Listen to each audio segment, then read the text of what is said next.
وبركاته. الحمد لله الذي أنزل على عبده الكتاب ولم يجعل له عوجا. أشهد أن لا إله إلا الله وحده لا شريك له وأشهد أن محمدا عبده ورسوله. اللهم صل وسلم وبارك على حبيبنا محمد وعلى آله وأصحابه ومن تبعهم بإحسان إلى يوم الدين. أما بعد. Yang berusaha pengurusi dan jawatan kuasa masjid, Al-Fadhil Imam dan Bilal yang bertugas, para pemimpin masyarakat, para asatizah dan para pendidik dan seluruh ahli jemaah muslimin, muslimat, hadirin dan hadirat yang saya kasihi dan hormati sekalian. Pertamanya, marilah sama-sama kita memanjatkan rasa puji dan syukur kehadrat Allah Subhanahu wa taala. Dengan petunjuk serta rahmat daripadanya, Allah memuliakan kita semua dengan nikmat iman dan Islam. Dengan kasih sayangnya kita dipanjangkan usia dan dikurniakan kesihatan yang baik. Dan saat ini, setelah kita sama-sama mendirikan solat subuh secara berjamaah, kita masih kekal istiqamah dalam masjid ini bagi kelangsungan majlis ilmu yang merupakan taman-taman syurga, majlis yang amat disukai oleh para malaikat. Malaikat berdamping dengan orang-orang yang sedang menuntut ilmu, bahkan mendoakan rahmat dan keampunan bagi orang-orang yang sedang menuntut ilmu. Mudah-mudahan kita semua termasuk kalangan orang-orang yang mendapat rahmat dan keampunan di sisi Allah. Amin ya rabbal alamin. InsyaAllah pada pagi yang berbahagia ini kita akan sambung pengajian tafsir kita. Masih kita dalam surah Al-Baqarah, ayat yang ke-198. A'udzu billahi minasy syaithanir rajim. Bismillahirrahmanirrahim. ليس عليكم جناح أن تبتغوا فضلا من ربكم فإذا أفضتم من عرفات فاذكروا الله عند المشعر الحرام واذكروه كما هداكم وإن كنتم من قبله لمن الضالين ثم أفيضوا من حيث أفاض الناس واستغفروا الله إن الله غفور رحيم فإذا قضيتم مناسككم فاذكروا الله كذكركم آباءكم أو أشد ذكرا فمن الناس من يقول ربنا آتنا في الدنيا وما له في الآخرة من خلاق ومنهم من يقول ربنا آتنا في الدنيا حسنة وفي الآخرة حسنة وقنا عذاب النار أولئك لهم نصيب مما كسبوا والله سريع الحساب. Yang bermaksud, tidaklah menjadi salah kamu mencari lempah kurnia dari Tuhan kamu, yakni dengan meneruskan perniagaan ketika mengerjakan haji. Kemudian apabila kamu bertolak turun dari padang Arafah, yakni menuju ke Muzdalifah, maka sebutlah nama Allah dengan berdoa, dengan bertalbiyah dan bertasbih di tempat Masy'aril Haram, yakni di Muzdalifah.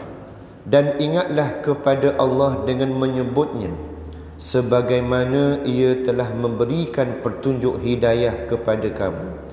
Dan sesungguhnya kamu sebelum itu adalah dari golongan orang-orang yang salah jalan ibadatnya. Selain daripada itu, hendaklah kamu bertolak turun dari Arafah, tempat bertolaknya orang ramai, dan beristighfarlah kamu kepada Allah, yakni dengan memohon ampun daripadanya. Sesungguhnya Allah amat pengampun lagi amat mengasihani. Kemudian apabila kamu telah selesai mengerjakan amalan ibadat haji kamu, maka hendaklah kamu menyebut-nyebut dengan mengingat Allah, yakni dengan membesarkannya, sebagaimana kamu dahulunya menyebut-nyebut memuji-muji datuk nenek kamu, bahkan dengan sebutan yang lebih lagi. Dalam pada itu ada di antara manusia yang berdoa dengan berkata, wahai Tuhan kami, berikanlah kepada kami kebaikan di dunia. Orang-orang ini diberikan kebaikan di dunia, dan tidak ada baginya sedikit pun kebaikan di akhirat. Dan di antara mereka pula ada yang berdoa dengan berkata, wahai Tuhan kami, berikanlah kepada kami kebaikan di dunia dan kebaikan di akhirat, dan peliharalah kami dari azab neraka. Mereka itulah orang-orang yang akan memperolehi bahagian yang baik dari apa yang telah mereka usahakan, dan Allah amat cepat hitungannya. Surah Al-Baqarah ayat 198 hingga ayat 202. Ayat yang kita baca pada pagi ini masih lagi berkait dengan ayat yang lalu, di mana ayat yang lalu menceritakan mengenai pensyariatan ibadat haji, dan juga berkaitan juga dengan rukun-rukun dan hukumnya. Namun begitulah, di samping ibadat haji juga adalah merupakan di antara jalan-jalan yang membawa kepada kalangan hamba Allah dalam mencapai nikmat taqwa yang tinggi kepada Allah Subhanahu wa taala. Kerana melalui ibadah ini berhajat kepada keazaman, kesabaran, dan juga kefahaman ilmu serta kekuatan roh, yakni kekuatan iman dalam mentaati akan segala perintah Allah. Kerana dalam melaksanakan ibadat haji ini merangkumi padanya ada larangan-larangan, adanya suruhan-suruhan yang berhajat kepada keimanan dan ketakwaan seseorang hamba Allah Ta'ala itu. Namun begitulah, kaitan dengan ayat 198 yang kita baca sebentar tadi, bagaimana Allah Subhanahu Wa Ta'ala juga tidak melarang untuk kalangan para jemaah haji ini dalam melaksanakan ataupun berniaga dalam melaksanakan ibadat haji. Hal ini, ayat ini turun kerana di kalangan para sahabat radhiyallahu anhum dan juga orang-orang Islam yang lain pada waktu itu, setelah mana mereka dalam keadaan melaksanakan ibadat haji itu, ada di kalangan mereka itu merasa takut dan merasa ragu terhadap apabila mereka ini melalui tempat tersebut dinamakan pasar jahiliah. Dinamakan pasar jahiliah di zaman itu antaranya Ukas dan juga Majinnah. Maka ini antara pusat ataupun pasar-pasar di kalangan bangsa Arab jahiliah pada waktu itu. Dan mereka berjual beli di pasar itu. Namun ketika para jemaah haji melaksanakan ibadat haji, di kalangan orang-orang beriman ini, mereka merasa ragu untuk apa dia? Untuk berjual beli ataupun terlibat dengan muamalah di situ. Kerana bimbang memberi kesan kepada tidak sempurnanya ibadah haji yang mereka lakukan. Namun apabila kebimbangan itu menjadi suatu tanda tanya ataupun yang masih lagi terbelenggu dalam diri mereka, lalu hal ini diketahui oleh Nabi SAW dan Allah memberikan jawapan. Setelah Nabi SAW memohon ataupun meminta petunjuk daripada Allah Subhanahu Wa Taala, lalu Allah Taala menurunkan firman-Nya, laisa 'alaikum junahun an tabtaghu fadlan min rabbikum fa iza afattum min arafatin fadhkurullaha 'indal masy'aril haram. Tidaklah menjadi salah kamu mencari limpah kurnia dari Tuhan kamu dengan meneruskan perniagaan ketika mengerjakan ibadat haji. Maknanya dalam tempoh mengerjakan ibadat haji itu, jika ada ruang untuk berniaga, maka tidaklah salah. Tetapi syaratnya ialah mesti dahulukan niat untuk apa? Untuk ibadat haji. Niaga ni sambil-sambil saja, bukan sebagai satu tujuan utama. Itu maksudnya. Maknanya Allah tak larang nak berniaga sambil-sambil, boleh. Tapi jangan jadi sebagai agenda utama. Agenda utamanya ialah sempurnakan rukun-rukun haji terlebih dahulu. Mana di sini bagaimana rahmatnya Allah Ta'ala mengurniakan jalan keluar bagi orang-orang yang berkeperluan. Contoh kita dah baca pada ayat yang lalu, ada di kalangan yang datang dalam melaksanakan ibadat haji ni dalam keadaan ada orang yang susah, ada orang yang terputus bekalan makanan dan sebagainya. Maka di sana ada keizinan untuk mereka mencari jalan, seperti berniaga kecil-kecilan. Dan kita pun boleh tengok masa buat haji, kadang-kadang dia ni bukannya peniaga berdaftar pun dari sudut dengan kerajaan Saudi contoh, tapi dia buat khidmat apa? Cukur, tahallul tak? Siapa-siapa main 5 riyal, 10 riyal tak, contoh riyal, 10 riyal Saudi, 5 riyal Saudi, murah-murah pun contoh dia.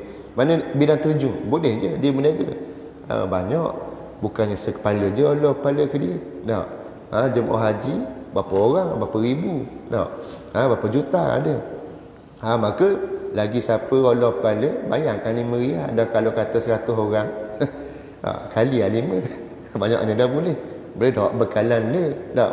Sementara untuk makan minum dan sebagainya, maka itu antara bentuk perniagaan yang boleh, yang kata apa, secara tidak memerlukan modal yang besar, tapi sambil-sambil saja boleh. Maka di sini keizinan Allah untuk apa? Untuk kalangan para hambanya mencari rezeki dengan berniaga semasa mengerjakan ibadat haji. Allah benarkan orang yang sedang beribadat haji ini untuk berbuat demikian. Sebab dalam masa yang sama ibadat haji ini setahun sekali, dan dia melibatkan seluruh dunia mari. Seluruh dunia mari. Maka jika nak berlaku jual beli barang-barang yang boleh dikatakan yang melibatkan barang-barang yang tidak menjejas ataupun yang tidak mengganggu ibadat haji itu sendiri, maka dibolehkan. Boleh bawa barang-barang jualan untuk diniagakan di sana. Dan Allah Ta'ala menyatakan tidak berdosa. Kenapa Allah kata tidak berdosa? Ini adalah kerana dihuraikan oleh para ulama tafsir, antaranya ialah pada zaman jahiliah dahulu mereka mengambil peluang musim haji untuk membuka pasar jahiliah. Ni kaitan dengan pasar jahiliah kita sebut tadi. Dinamakan, kalau bahasa kita kok, bazar. Bazar Ramadan, bazar-bazar maknanya.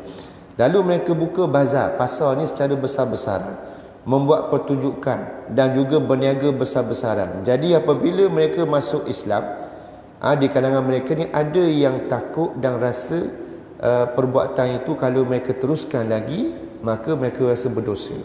Itu antara periwayatan dalam mengaitkan sebab turunnya ayat ini. Sebab itu Allah Ta'ala memberitahu kepada mereka tidak berdosa. Tetapi walaupun dibenarkan, perlulah berjaga-jaga. Jangan ralik.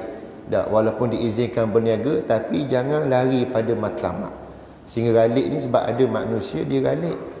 Bila berniaga utuh ni, dia lupa dah. Benda hak matlamat utama. Ada. Berwaspada.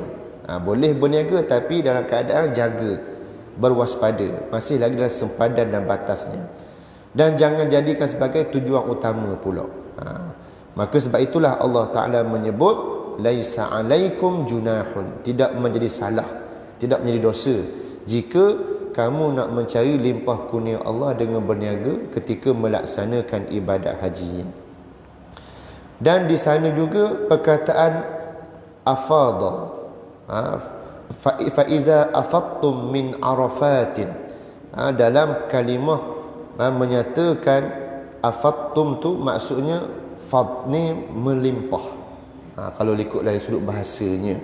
Namun apabila kita lihat para jemaah haji ni apabila berada di Arafah ni memang melimpah lah. Ramai para jemaah haji, melimpah-limpah kedudukan mereka di sana. Ibarat macam air ni, duduk dalam cawan ni rumbu, melimpah pada cawan. Gitu maksud dia. Maknanya memang di Arafah siapa dah buat haji memang boleh tengok sendirilah. Kerana keadaan suasananya, manusia memang padat, ramai, pelbagai kaum, pelbagai bangsa, pelbagai bahasa dan pelbagai budaya ada. Watak. Yang pernah kita cerita pada minggu lepas. Saya pergi dengan rombongan orang Arab. Bayangkanlah, lain budaya Arab dengan budaya kita. Kita kat maktab tabung haji tempat jemaah Malaysia ni, Allah bertenangnya lah. Berjuruhnya lah, berdisiplinnya lah masing-masing. Sapah tahu sapah. Pergi mandi pun berebut. Makan pun beratur molek. Tapi puak-puak Arab jagalah huru-hara. Duduk beg-beg kita dihanding keluar. Nampak? Kita beratur pun dia potong kiu oleh adik. Terus dalam buat ibadat haji tu, orang sepatut masa buat ibadat haji ni jaga sungguh akhlak kita, jaga sungguh kita punya adab kita. Sebab apa? Dia kait belaka dengan untuk capai kesempurnaan ibadat haji. Tapi pokok dia tak kira dah. Dia rendah gitu je. Sebab tu kalau Rasul tak kata pergi duduk sekali kelompok ni, masa tawaf pun tengok dah perangai dia warna. Kepelbagaian bangsa ni, budaya akhlak mereka berbeza. Dalam tawaf tu boleh ada je dilanggar kita gong. Ataupun tangan dia tu duduk kuih. Kita gerak. Kita je ni lembut orang Asia ni, tak berlawan. Maknanya tapi kalau nak berlawan cacang pun tak ada masalah kalau betul sudut kekuatan. Tapi dia fikir apa? Ibadat haji. Ibadat haji nak jaga apa? Tuhan sebut dah kan, fala rafasa wala fusuqa wala jidal. Jangan bercakap lucah, jangan buat perbuatan keji, jangan kamu berbalah, jangan kamu bertikam lidah. Mana kita ingat perintah Allah Ta'ala tu. Maka tu kita tidak layang mana apa-apa yang bersifat demikian. Tujuannya apa? Kita nak capai kepada kesempurnaan ibadat haji. Maka sebab itulah di sinilah proses Allah mendidik kita, supaya apa? Kita kuat dengan kesabaran, sabar. Orang tak sabar, dia ada juga buah dia. Buah kena dia, olah kaki, betes kawan tu sembang, ada juga macam-macam pesen. Sebab tu di sini perlu kepada keluhuran, kejujuran kita dengan beramal dengan perintah Allah Subhanahu Wa Taala.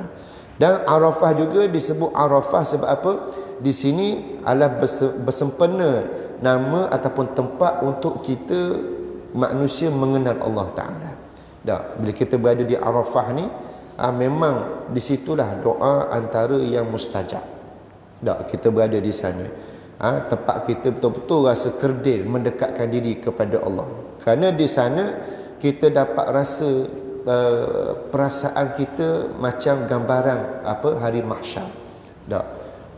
Ramai kalangan manusia yang mengenakan satu pakaian saja. Tu muju ada pakaian lagi ihram. Hari mahsyar esok kita tak ada benda seurat benang pun. Telanjang bulat kita ni pada hari Arafah, pada hari mahsyar esok. Berbeza dengan Arafah ni, walaupun ramai manusia berbagai kaum dan sebagainya, tapi masih mengenakan satu pakaian ihram. Dalam keadaan tertutup lagi aurat kita. Tapi pada yaumul mahsyar memang kita selas pinggang, tak ada pakaian sorak benang pun. Orang kata dah ustaz dah sekodeng, sorry to say tak dah nak sekodeng. Nak sekodeng apa, nak keling kiri kanan tak dah. Kita nak lenggak takut kepada Allah Ta'ala. Takut pada hari itu masing-masing debar, takut gerung dengan apa dia, dengan keadaan nasib masing-masing, sedang menunggu giliran untuk dibicarakan. Masa menunggu tu bukan tempoh yang singkat, ribu-ribu tahun menunggu. Ada riwayat hadis menceritakan satu hari di hari akhirat bersamaan 1000 hari di dunia. Allahu Akbar. Maknanya bayangkan pada waktu itu masing-masing menunggu giliran. Ada hadis yang menghuraikan, ada golongan yang sedang menunggu giliran itu apa dia? Panas mentari yang sejengkal di kepala. Kemudian berpeluh Berpeluhnya sehingga apa? Parah peluh tu ada yang parah buku lali, ada yang parah lutut, ada yang parah pinggang, ada yang parah dada, ada yang hapus tenggelam dirinya sebab cemah, peluh dan panas pada waktu itu. Panas mentari satu, peluh takutan satu, kenaleng. Sebab apa? Tengok suasana perbicaraan. Giliran fulan bin fulan, Allah takut tengok. Tak. Tengok ikut skrip ke tidak, ikut arahan Allah ke tidak masa atas dunia itu. Maka inilah yang kita perlu ambil perjalanan. Dan Arafah itu ketika melaksanakan ibadat haji itu kita dapat rasa suasana itu. Tak. Paling tidak hampir-hampir dah rasa suasana tersebut. Kita rasa kerdilnya diri kita ketika mana kita sedang mengabdikan diri kepada Allah Subhanahu Wa Taala. Maka sebab itu Allah Subhanahu Wa Taala menyebut fa iza afattum min arafatin fazkurullah, hendaklah kamu perbanyakkan ingat kepada Allah. Waktu inilah amat sesuai ketika banyak sebut, banyak berzikir, banyak beristighfar, banyak bertasbih, dan di sini berlakunya jiwa-jiwa kita rasa apa? Rasa kerdil di hadapan Allah. Maka di situlah baru rasa kuatnya perhambaan kita kepada Allah. Manusia ni bila berada dalam keadaan nikmat yang melimpah ruah ni, dia cepat lupa, dia cepat lara, dia cepat apa dia asyik dengan kehidupan dunia ni, sehingga nak berzikir beristighfar pun payah tak manusia ni. Tapi bila berhadapan dengan suasana yang mendorong, membina keadaan untuk apa? Berzikir, ambillah peluang keemasan itu. Tak, terutama kalau kita ni sedang hadapi COVID-19. Masa COVID-19 ni lah ada orang yang hatinya masih lagi kuat dengan keimanan, maka celak mata hatinya membawa dirinya apa dia? Perbanyakkan beristighfar, berzikir, minta apa? Minta rahmat Allah, minta perlindungan Allah Taala. Tanpa dinafikan ada hak jenis hati tu kering, tak ada rasa apa pun, COVID ke tak COVID ke, supaya je kekal dengan buat silap dia, kekal buat dosa dia, kekal dalam keadaan apa dia? Lara dia. Ada. Sebab itulah Allah Ta'ala tak sendik lagi COVID ni. Ingat reda dah, naik semula dah. Supaya apa dia? Hak babi-babi bahasa hati kering, hati kerah ni dia mikir paling tidak. Itu dia. Memang pun ramai hati kering atas dunia hari ni. Bahasa gila macam gila ada atas dunia hari ni. Paling takut gila kuasa. Gila daripada menteri sampai ke sudah dah habis-habis. Duk sibuk kau bilang ada majoriti pakai sudah majoriti. Padahal ayat tulis dia beberapa tahun dulu pun gitu kok. Tapi ada orang percaya meruk ke dia ni, Allah rasa tak cerdik sungguh percaya ke dia ni. Maknanya terang-terang tipu sana tipu sini, kencing sana kencing sini, hacim pering dah bau. Boleh-boleh ada. Wartawan pula layang pula tu. Sidang media kalau kita tak layan dah. Biar je kukuk seorang kalau ada majoriti biar kukuk seorang, cakap seorang macam orang gila pula. Sebab gila dia menggilakan orang lain. Kalau gila dia seorang tak apa, tak ni habis menyusuh ke orang lain. Maka sebab itulah bila kita tengok ibadat haji ni dan juga apa-apa situasi yang membawa kita ingat kepada Allah ni, sepatutnya kita rasa kerdil diri kita ni. Kita rasa banyaknya lah perlu baiki kelemahan diri kita ni. Itu maksud dia. Sebab tu Allah ajar kita fazkurullah, perbanyakkan berzikir. Indal masy'aril haram, di mana? Di tempat masy'aril haram, iaitulah di Muzdalifah. Dan ingatlah kepada Allah dengan menyebutnya sebagaimana Allah yang telah memberikan petunjuk kepada kita, memberi hidayah kepada kamu. Dan sesungguhnya kamu sebelum itu adalah dari golongan orang-orang yang salah jalan ibadatnya. Allah mengaitkan dengan kamu dahulunya adalah dari golongan orang-orang yang salah jalan ibadahnya. Kenapa? Sebab di zaman jahiliah masyarakat Arab ni buat haji juga. Tapi buat haji dalam keadaan yang pernah kita ceritakan sebelum ini, dalam keadaan melakukan syirik kepada Allah. Tawaf tapi ada niat iktikad dia menyembah patung-patung. Sebabnya setiap penjuru Kaabah dia gantung patung-patung berhala. Dan bila mana mereka buat sa'i antara Safa dan Marwah, sepanjang Safa dan Marwah itu ada disusunnya patung-patung berhala. Maka dilihat macam zahirnya buat ibadat haji, tapi niat mereka ada yang bersandarkan mengabdikan diri kepada patung-patung. Maka sebab itulah Allah Ta'ala sebut apa dia? Wa in kuntum min qablihi laminad dhalin. Hendaklah kamu bersyukur kepada Allah sebab Allah yang memberi petunjuk kepada kamu. Datangnya Nabi SAW membetulkan keadaan kamu yang jahil, yang rosak perjalanan ibadat. Dan sebelum itu kamu dalam keadaan apa dia? Menyembah patung-patung dalam melaksanakan ibadat haji. Maka bila Nabi SAW mari, maka Nabi betul balik, ubah, Nabi beki balik, wa aliman semula, sehingga akhirnya mereka itu kembali kepada jalan ibadat yang sebenarnya, yang menuruti dan menepati kehendak perintah Allah dan perintah Rasulnya sallallahu alaihi wasallam. Thumma afidu min haitsu afadha an-nas wastaghfirullah innallaha ghafurur rahim. Selain daripada itu, hendaklah kamu bertolak turun dari Arafah, tempat bertolaknya orang ramai, dan beristighfarlah kamu kepada Allah dengan memohon ampun. Ayat ini Allah Ta'ala mengingatkan dan menegur orang-orang Arab ketika mana mereka di zaman jahiliyah, iaitulah Allah Ta'ala nak baiki akidah mereka semula. Kerana orang Arab Quraisy ni ada yang buat ibadat haji pada waktu itu berlagak sombong. Berlagak sombong. Sombong macam mana? Dia tak boleh capur dengan orang. Pesen buah tu zaman jahiliah dah kuat dah berlaku. Zaman ni ada juga kokoh dah. Kerabat-kerabat raja di kalangan Saudi ni kan terasing dah cara dia.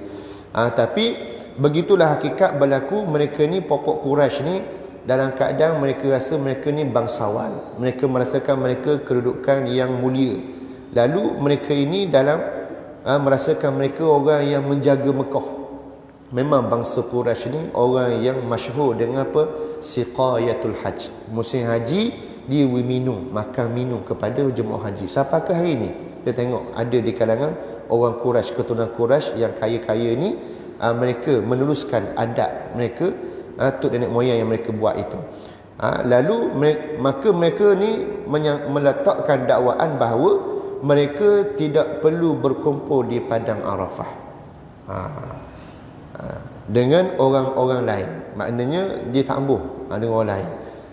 Dan mereka kata mereka berkumpul tempat lain, ada tempat khas untuk mereka. Ini satu rekaan dalam ibadat yang mereka lakukan, yang menjadi kelaziman orang Arab wukuf di Arafah, dan sesiapa para jemaah haji wukuf di Arafah.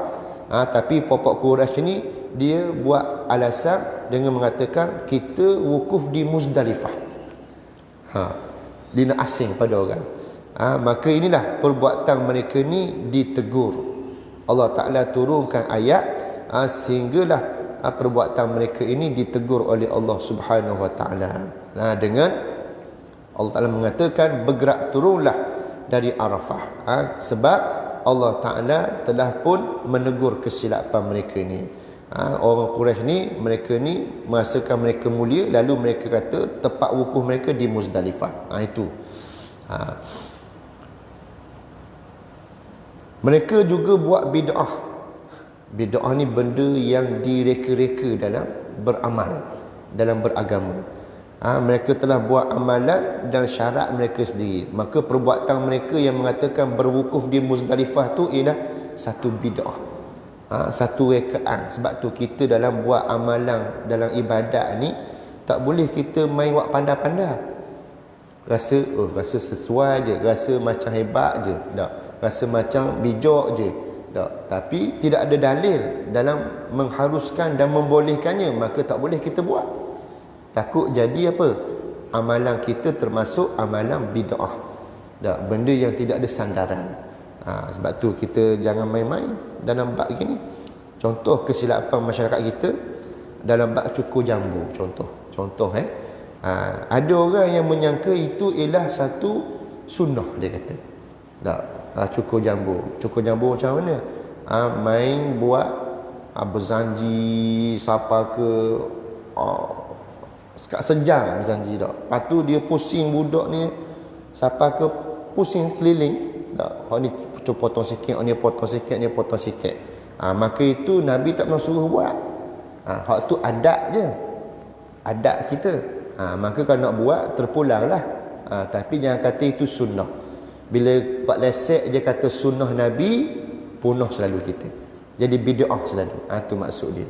Hak sunnahnya apa dia? Bayi yang baru lahir ni 7 hari selepas kelahirannya diberikan nama dan dicukurkan rambutnya dan diakikahkan dengan disembelihnya apa dia? Sama ada kambing ataupun lembu ataupun haiwan ternakan. Maknanya kalau anak lelaki, bayi lelaki 2 ekor kambing. Bayi perempuan 1 ekor kambing. Kalau nak buat dengan lembu, kadang-kadang kurang-kurang 2 bahagian daripada 7 bahagian lembu untuk anak lelaki.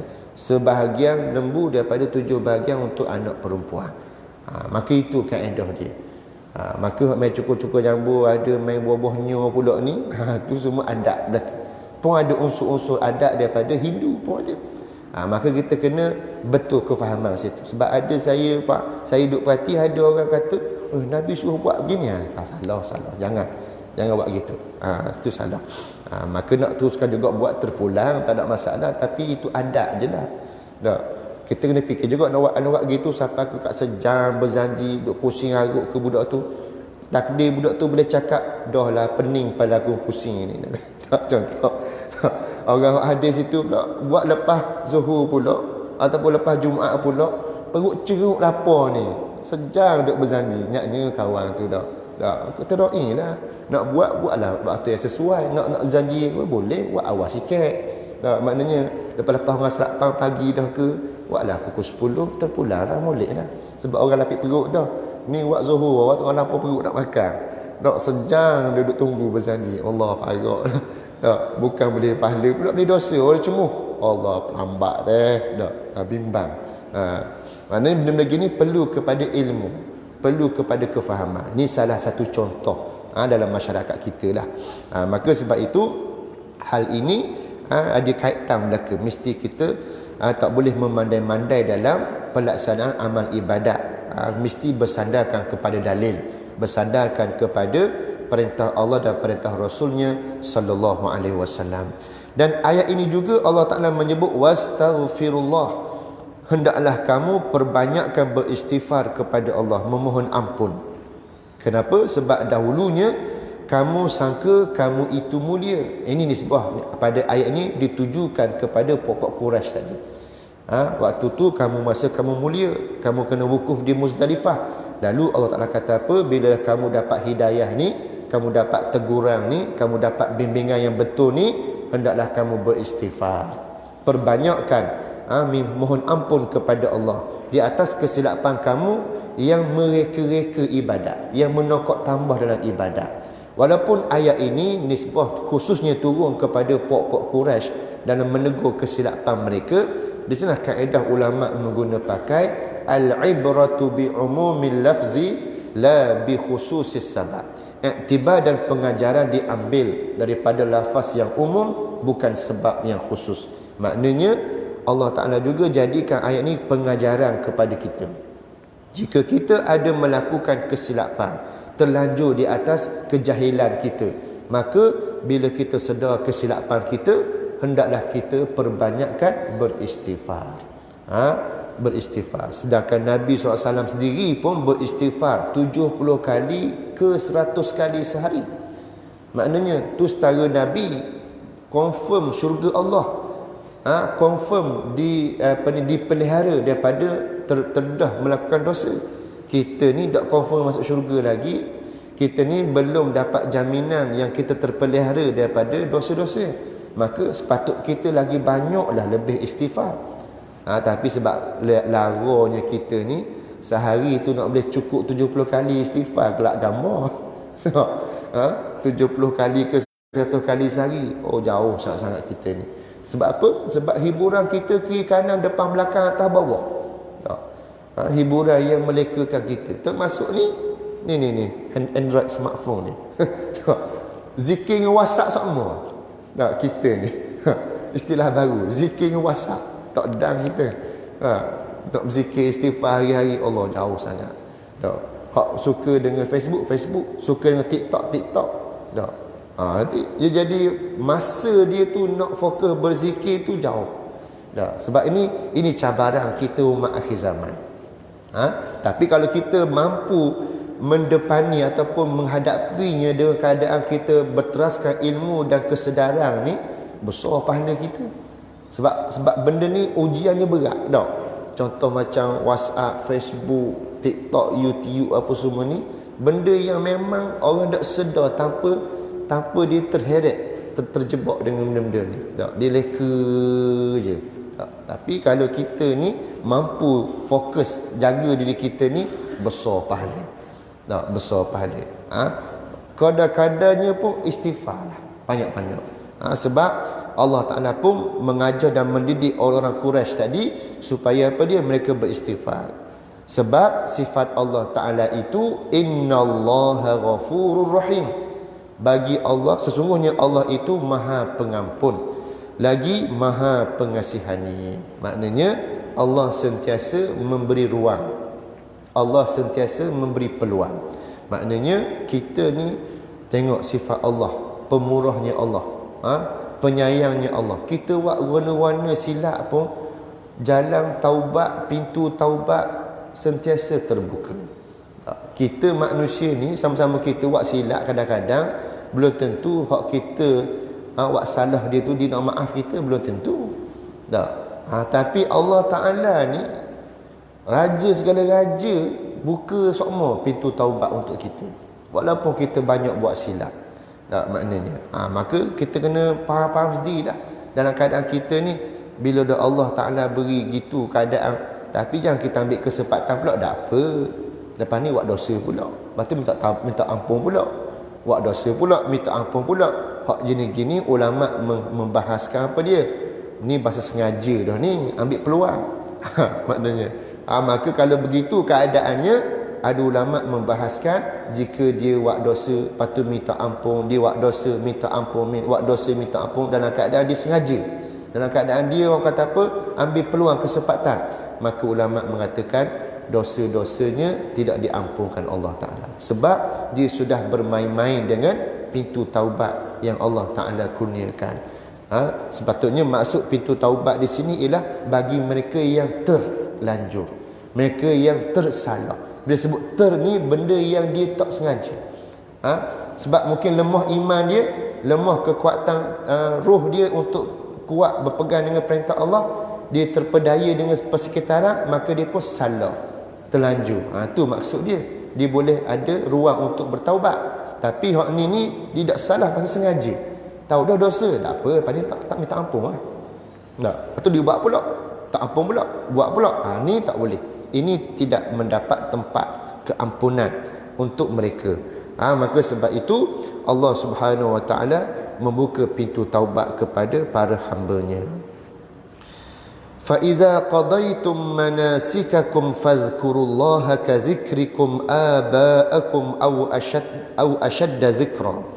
Kemudian apabila kamu telah selesai mengerjakan amalan ibadat haji, maka hendaklah kamu menyebut-nyebut dan mengingat Allah dengan membesarkannya.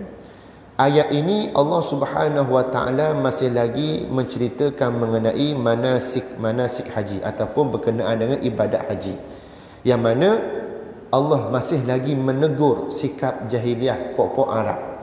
Sebab pokok Arab ni walaupun mereka dah masuk Islam, masih mereka. Antaranya apa dia? Menjadi adat kebiasaan pokok Arab ni, apabila mereka setelah selesai ibadat haji ni, ada di kalangan mereka ni mengungkit ataupun menyebut-nyebut jasa tok nenek moyang mereka. Terutama di kalangan mereka ni kabilah-kabilah yang bangsawan, yang terkenal, yang memberi makan minum pada para jemaah haji. Siqayatul hajj. Lalu mereka ni merasakan mereka ni apa dia?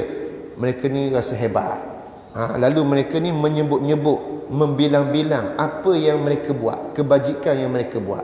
Sedangkan dalam agama, dalam Islam melarang kita berbuat demikian, sebab dia akan apa dia?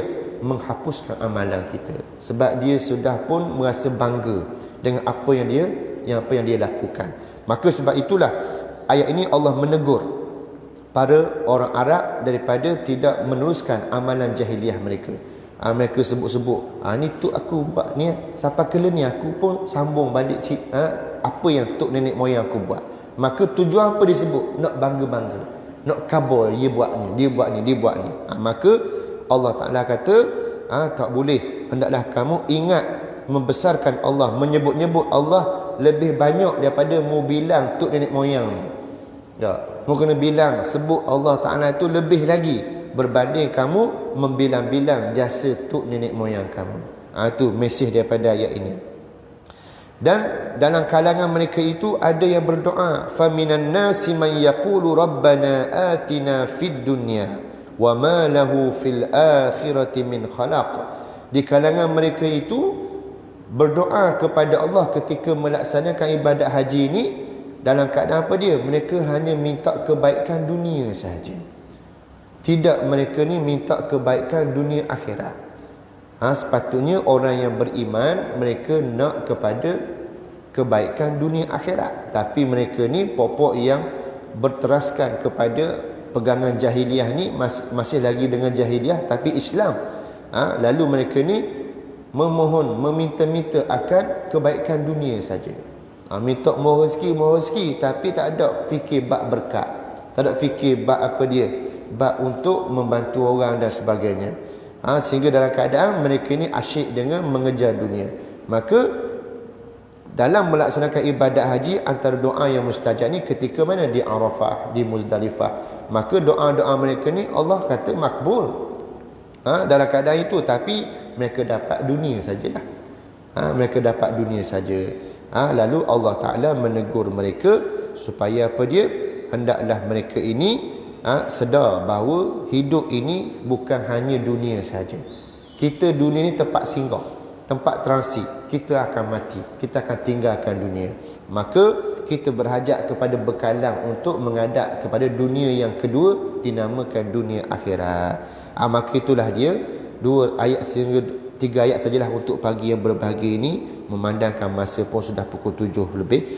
Jadi kita sambung ayat yang berikutnya ini pada minggu hadapan insya-Allah. Maka itu sekadarnya pada pagi ini, yang baik datang daripada Allah, yang kurang atas kelemahan diri saya. Aqulu qawli hadza wa astaghfirullahal azim li wa lakum. Bismillahirrahmanirrahim. Alhamdulillahi rabbil alamin, hamdan yuwafi ni'amahu wa yukafi'u mazidah. Ya Rabbana lakal hamdu kama yanbaghi li jalali wajhika wa azimi sultanik. Allahumma ighfir lana dhunubana wa liwalidina wa liajdadina wa liummahatina wa limasyayikhina wa li jami'il muslimina wal muslimat wal mu'minina wal mu'minat bi rahmatika ya arhamar rahimin.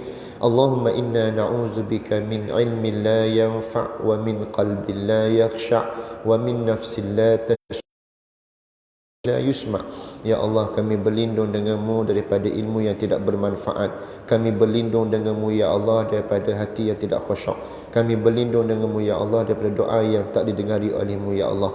Rabbana atina fid dunya hasanah wa fil akhirati hasanatan wa qina azabannar. Wa sallallahu ala Muhammadin wa ala alihi wa sahbihi wa baraka wa sallam.